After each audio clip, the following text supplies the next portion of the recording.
Komið sæl og verið velkomin með okkur í Hvíta máva. Gesturinn í dag ung kona sem hún fór í háskóla, lærði líftækni og eitthvað fleira. Hún datt síðan af hestbaki, ekki kannski af þeim orsökum, og þá skipti hún hélt áfram í háskólanámi og gerðist prestur. Hún prestur á Akureyri. Hún heitir Stefanía Guðlaug Steinsdóttir og við ætlum að spjalla hérna saman á eftir.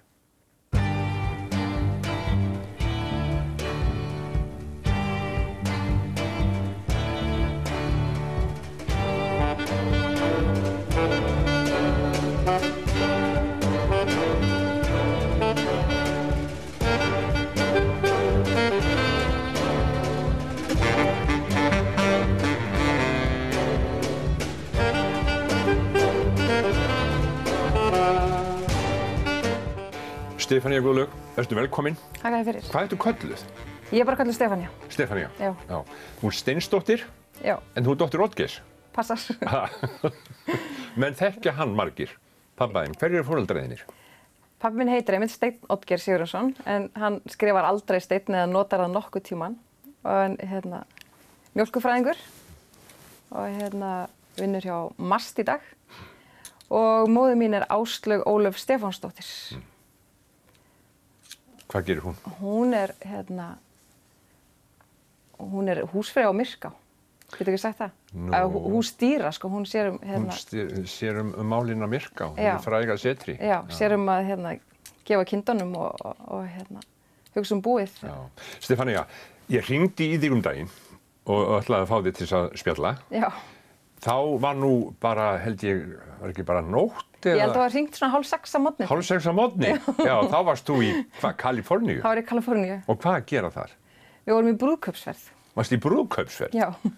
Já, og ég truflaði brúðkaupsferðina. Já, það var 7 klukkutíma munur, þannig að ég var nú reyndar eiginlega vöknuð, ég náði ekki alveg að snúa við sólarhringnum strax. Nei, en sko, þegar þú svaraði þá virtist þetta vera allt í lagi, þannig að þar til ég áttaði mig á því að auðvitað var mikil tímamunur. Já.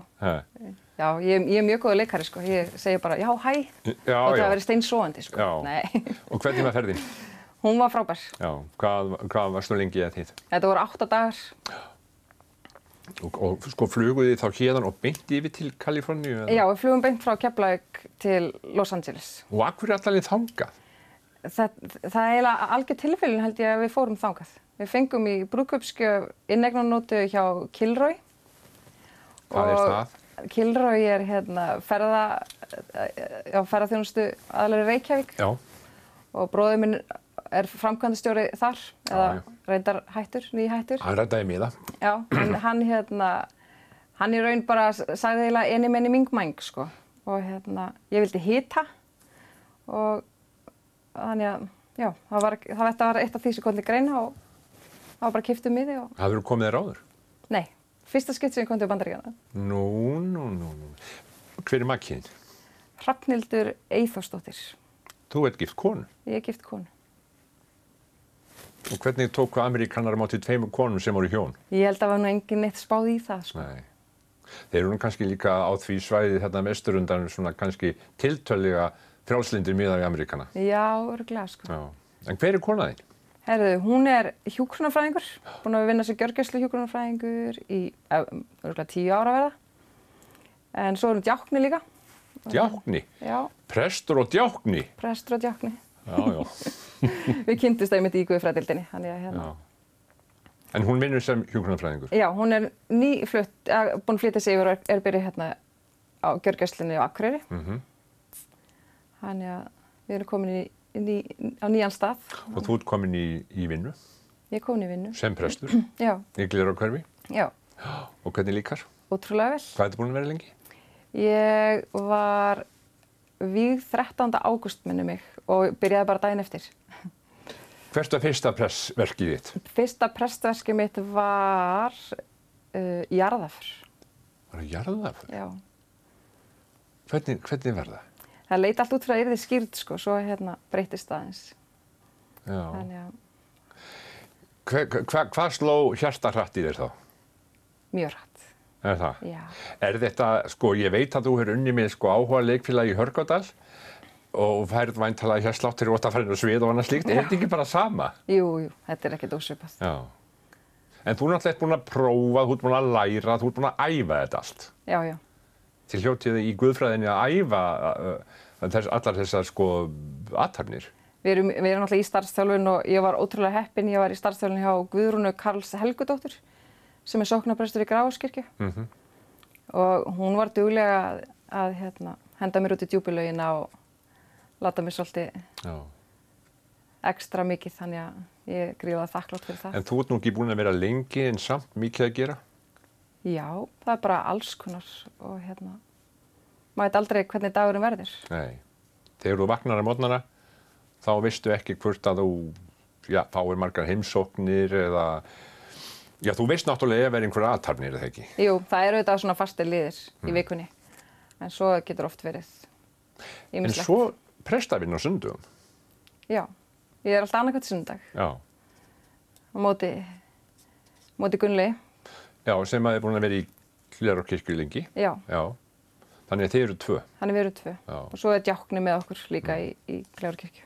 Þegar þú varst í Kaliforníu, prestur, með konuðinni, Djáknanum. Já. Varstu þá með svona hvítakraga? Nei. Ekki? Nei, Varstu með það með þér? Nei. Þetta var bara algjörlega, það var bara, ég held ég glimti að vera prestur og menn ég var þarna úti. Ég nautist bara að skoða og keyrum Og njóta hitans og sólarinnar? Já, það var reyndar hitabylgja, það var alveg 38 gráður, þannig að það er dálítið mikið. Það er svolítið mikið, sko. Já. Varstu með biblíuna með þér? Nei, ég kann hann utan af. Nei. Nei. Þú varst ekki svoleiðis. Þú ert ekki þannig að þú þurfir alltaf að fletta upp í hennu hverju minnasta degi. Nei, það er líka bara alltaf á netinu ef maður vil sækja eitthvað, sko. Já. En Stefanía, sko, þó sért prestur, þá sagði ég hérna í kynningunni að þú hefði lært allt annað. Já. Líftækni. Já. Og eitthvað annað utan þess líka. Já, ég var rosalega óörugg hvað mér langaði til þess að læra. Ég skráði mig í kennarann sumarið 2002 í Háskólanum á Akureyri og ég held ég hafi skipt einum degi áður en að námið hófst. Og fórst í? Og fór í líftækni. Já. Þannig að svo ákveðin var ég. Ég var líka að spá hvort þetta færi hjúkrunarfræði eða hvað ég ætti að gera. Já. Þannig ég var ekki ákveðin. En ég var greinilega ekki búin að finna nákvæmlega hvar ég vildi vera. Nei, en líftækni, vissirðu þá að hverju þú myndir ganga í sambandi með vinnu og heldur áfram? Í hverju er líftækni fólgin í námi, háskólanámi? Nei, raunni, við vorum fyrsti árgangurinn sem vorum í líftækni við Háskólann á Akureyri. Já. Þannig þetta var nú svolítið að fara... Þetta er svona, fara í djúpalaugina bara? Já, það var ekkert rosalega augljóst hvað maður færi svo að gera. Já.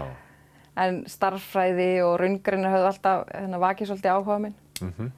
Og ég var lesblind, þannig ég var alltaf búin að sannfæra sjálfum að ég gæti nú aldrei lært eitthvað sem væri eitthvað svona íslenska og alls konar eitthvað svoleiðis, þannig ég var alltaf rosalega góð í raungreinunum. Já. Þannig ég held að það hafi spilað mikið þegar ég skráði mig í líftækni. Já. Starffræði, eðlisfræði, efnafræði. En svo ferðu í þetta? Svo fer ég í þetta. Já. Og klára þetta og fer svo í mastersnám í auðlindafræðum. Var það þá eitthvað annað eða var það tengt? Nei, það er innan þessa, það er svona í rauninni bara... Þú fer kannski meira yfir í það þá úr líftækni og þess áttar? Já. Og með þessu var ég alltaf að þjálfa á skíði og Þú varst mjög góð á skíðum? Ég var ágæt á skíðum. Ég man eftir því. Já. Og það er í fjölskyldunni? Já, þetta er svona ættareinkenni held ég. Já. Vera á skíðum svolítið. Já. Þannig ég var lengi á því. Ég byrjaði 5-6 ára að æfa og hætti 17 þegar ég slasaði mig á hné. Þegar ég var alltaf á leiðinni í skíðamenntaskóla í Noregi. Já. Slasaðist rétt áður. Hérna heima? Já. Og þá fórstu ekki í það? Þá fór ég ekki í það. Já. Það var svolítið vonbrigði, sko. Lífið þitt er svolítið svona, pínlítið svona 90 gráður. Já. En hvað svo? Þá fór ég að þjálfa bara og naut þess í botn. Ég finnst mjög gaman að starfa með börnum og foreldrið þeirra og reyna að ná sér náttúrulega. Já, það er þetta sem er í þér, það er svona, vera með fólki, aðstoða fólk og eitthvað þess áttar. Já. Er það kannski þess vegna sem þú fórst í prestinn? Sko, það er alveg svona saga á bakvið af hverju ég fór í prestinn rauninni, sko. Ég detta hestbaki 11. ágúst 2011. Dast á hestbaki. Já. Og það er í raun svona, já, svona byrjunin á því að ég fer svo í prestinn. Já, rugglaðistu svona mikið? Ég rugglaðist algjörlega. Fyrir ekki. Ég segi oft ég fékk að mitt datt á hestbaki og fór í prestinn, sko. Já. En ég datt á baki og steinrotaðist og og í einhvern veginn svona í þessu þá, í rotinu, sko, að þá man ég bara einhvern veginn að mér finnst bara eins og að ég sé bara í raun stödd inn í einu kafla í biblíunni, sko, og Jesús kemur bara og segir mér að standa á fætur, sko, og þá rankaði ég svona einhvern veginn við mig og reyni að standa á fætur, en það gekk nú ekki rosalega vel alveg strax. Og svo fer ég nú á fætur og í þrjósku minni að þá stíg ég hnakkinn aftur. En ég man í raun ekkert eftir þessu nema bara þessu örstutta atriði hana þegar ég er að reyna að standa á fætur. Og svo man ég bara aftur eftir með 10 kilometrum síðar þegar ég er búin að klára hestaferðina. Og sit bara með hjálminn í höndunum og hann er allur brotinn inni og ég hafði raun ekki hugmynd hvað hefði gerst. Af hverju hann var í brotinn og af hverju ég var með svona rosalega mikinn hausverk. Þá sat ég bara þarna og alveg rugluð. Já, varstu ein? Nei, við vorum alveg hópur saman. Og lét fólkið þig halda áfram í hestaferð? Ég held að þær hafi ekki gert sér nokkra einustu grein fyrir hversu alvarlegt þetta var. Hvað segir? Ég er mjög þrjósk, sko, og það er aldrei neitt að mér, sko. Og það er svolítið sem ég hef lært af lífinu í dag, að stundum þarf maður aðeins að stoppa og svona hugsa. Aðeins að hugsa málið. Við eigum bara eitt líf og eina heilsu. Ég veit ekki hvernig ég orða það, sko, en hvernig leit Jesús út? Já, það er góð spurning, sko. En fannst þér þetta, en var þetta eitthvað sem hafði verið í bakþanganum, varstu búin að hugsa þetta, trúmáli eða prestinni eða eitthvað þess áttar? Eða bara gerist þetta? Sko, ég fór í Sunnudagsskólann í Glerárkirkju þegar ég var lítil og Pálmi Matt, mér fannst hann alveg frábær, sko, hann er algjört uppáhald. Svo fór ég á Vestmannsvatn og þar var Jóna Hrönn Bolladóttir og Bjarni maðurinn hennar og mér fannst þau líka alveg frábær.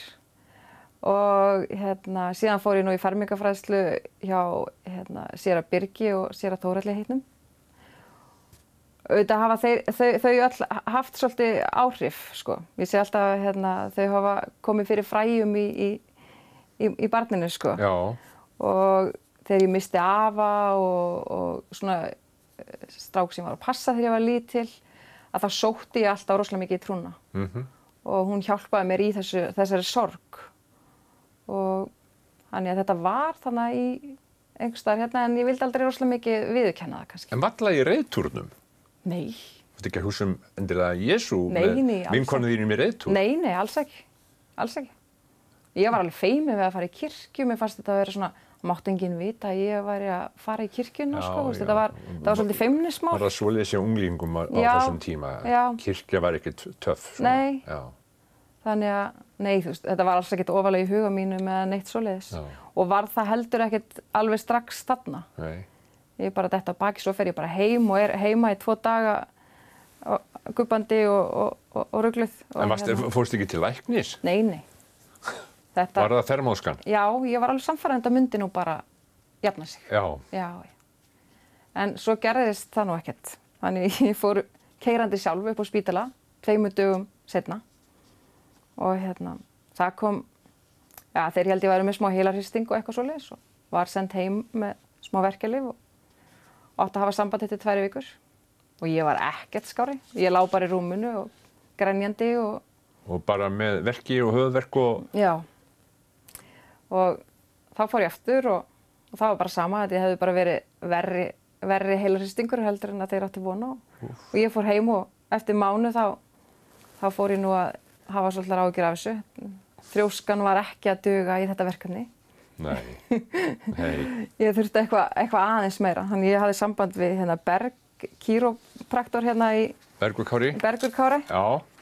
Og við hittumst og hann skoðaði málið mitt og þá sá hann nú að hálsliðinu voru eitthvað laskaðir og svona merki einhvers konar sprungu einum hálslið og eitthvað og talaði við einhvern upp á spítala og ég fór í meiri rannsóknir þá. Og í framhaldinu fer ég inn á Kristnes og þar alveg í nokkra mánuði. Mánuði? Já. Var það þá sko endurhæfing? Já. Þannig að þetta var það mikið, varst ekki bara heppin? Jú, í rauninni? Jú. En ég var svo vonsvikin alltaf með sjálfum mig, bara af hverju get ég ekki bara, þú veist, farið að vinna og af hverju get ég ekki bara farið að leika. Við vorum taka upp aftur leikræti sem við höfum verið að leika árið undan. Og ég var ótrúlega vonsvikin með sjálfa mig. Ég gæti ekki harkað þetta af mér. Já. Hvaða aumingjaskapur væri nú í mér núna, sko. En hvað hefur það þá fyrir svona þverhaus eins og þig, ef ég má segja svo, hvað hefur það þá að segja að þurfa að rúffa fyrir einhverju sem þú ræður ekki við? Einhverju svona meiðslum og veikindum og öðru slíku? Já. Þetta var alveg gríðarlega erfitt og tók alveg rosalega á andlegu hliðina. Ekki nóg með að líkamlega hliðin væri algjörlega horfin. Ég hélt þetta út svolítið lengi samt, sko, að halda andlegu hliðinni með, sko. En það gerist í ágúst og ég komin hann inn á Kristnes í október minni mig eitthvað svoleiðis.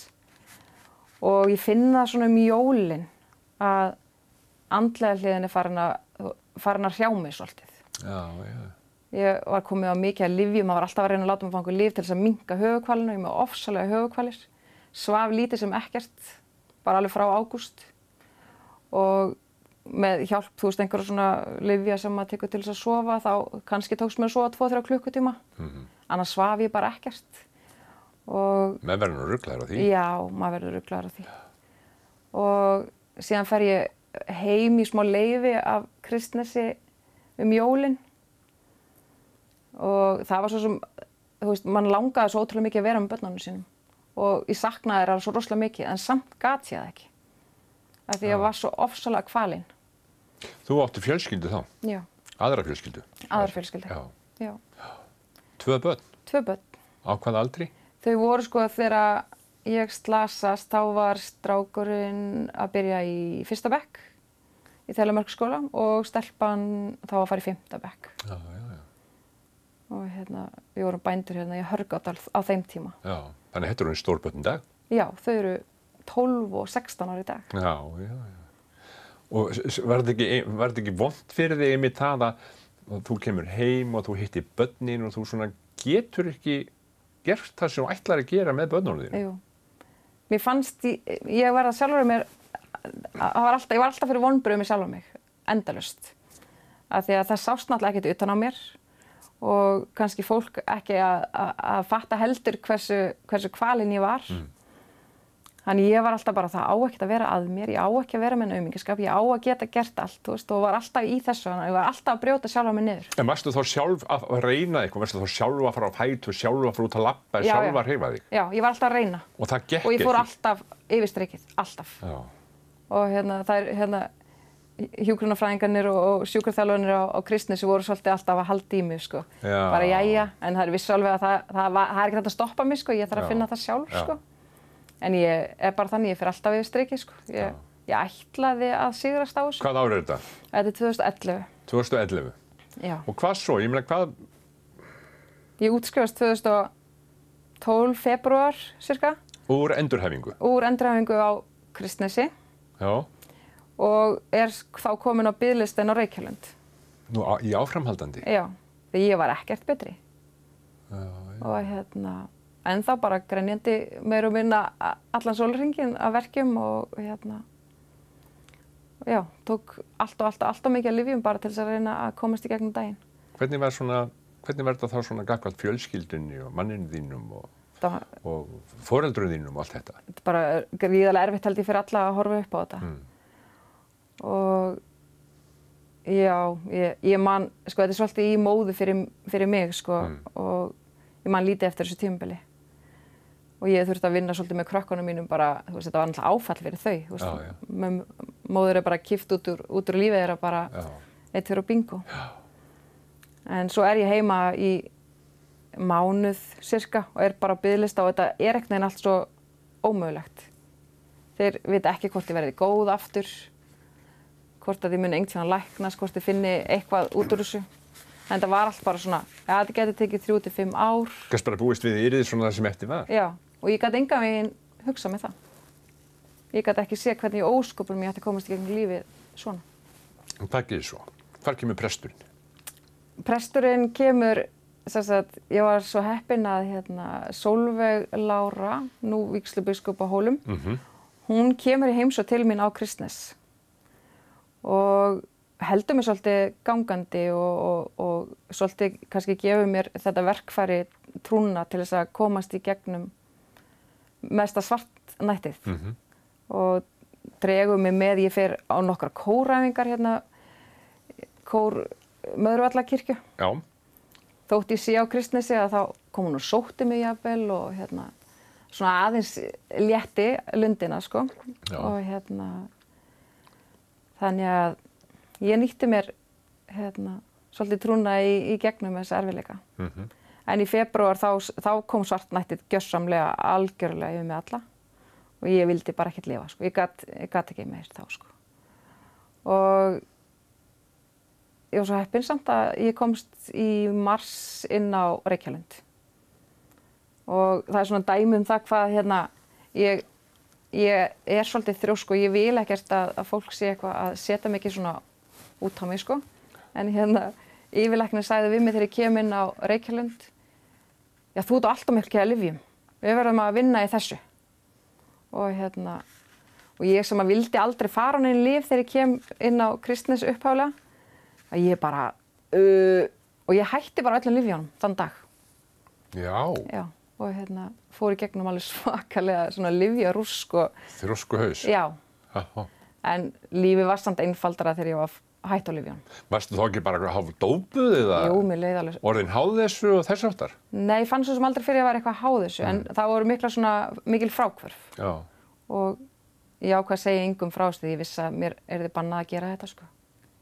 En það var allt einfaldara sko andlega að takast á allt andlega þegar ég raun var hætt. Ég hætti ekki alveg öllum lyfjunum sko, en þessu svona helst. En hvernig ertu í dag? Í dag fæ ég bara hausverk svona eins og venjulegt fólk. Nó. Ég segi það alltaf, bara... Og hvað hugsaðu þegar þú fær hausverk? Ég er alltaf pínusvekkt þegar ég fæ hausverk og alltaf svolítið hrædd að ég sé þetta aftur í sama og ég var í. Því vissulega er hausverkurinn, hann er kannski aðeins kröftugri heldur en svona hausverkur sem ég þekkti áður en ég slasa mig. Þannig hann er svolítið svona, hann rífur svolítið vel í. Já. Og þarftu þá að hvíla þig og eitthvað þess aftur? Já, ég þarf helst aðeins að stoppa. Sko. En hvernig er vinnudagur þinn? Vinnudagur? Þú segist ekki sko vita svo sem alveg hvernig það verður en hvenær byrjarðu? Ég yfirleitt byrja milli 9 og 10 á mótana. Já. Og er nú alveg oft til klukkan 10 á kvöldin. Já, þá ferðu niður í kirkju á skrifstofuna? Já, þá fer ég niður í kirkju á skrifstofuna. Já. Og er með sálgæsluviðtöl og skírnaviðtöl, brúðkaupsviðtöl og jarðarfarir og svoleiðis undirbúning. Skrifa náttúrulega predikanir og hugleiðingar og svoleiðis sem ég þarf fyrir hinar ýmsu stundir. Og síðan náttúrulega fermingafræðsla, stór hluti. Við erum með 7 hópa, við erum með 100 fermingabörn. Já, já. Þannig að það er líka... Það er vinna. Það er vinna. Já, já, aldeilis. Ótrúlega skemmtilegt að vera með þeim. En nú er svo stutt síðan þú tekur til starfa sem prestur. Er þetta eins og þú reiknaði með? Sko, ég held ég hafi næstu ekkert haft tíma til þess að hugsa beint hvað ég reiknaði með. Sko, ég er náttúrulega útskrifast í 24. júní síðastliðinn og er komið embætti 24. júlí. Og yfirleitt þurfum við aðeins að bíða. Þannig að ég var samt búin að fá góðan undirbúning sko í starfsnáminu og var búin að heppin að fá að taka þátt í öllu sem að Þannig að þú vissir svo sem hvernig þetta færi fram að saman auðvitað gera það. Já.